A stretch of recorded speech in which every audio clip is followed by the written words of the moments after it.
রহিম সাহেব পেশায় স্কুল শিক্ষক।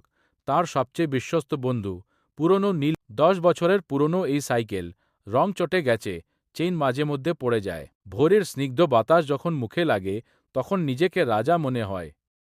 সাইকেলে চড়লে জীবনটাকে অনুভব করা যায়। প্রতিটি গাছ, প্রতিটি মুখ, ছেলের পড়াশোনা, মেয়ের বিয়ে, সাইকেল চালিয়ে খরচ বাঁচানো।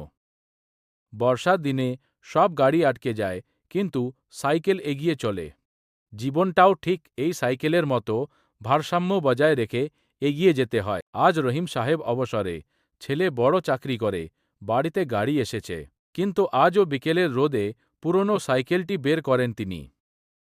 ট্রাফিক জ্যামের তোয়াক্কা না করে নিজের ছন্দে এগিয়ে চলা, এই স্বাধীনতা। সুখ দামি গাড়িতে নয়, ছোট ছোট অর্জনে লুকিয়ে থাকে। প্রতিটি স্ক্র্যাচে লুকিয়ে আছে 10 বছরের সংগ্রাম আর স্বপ্ন।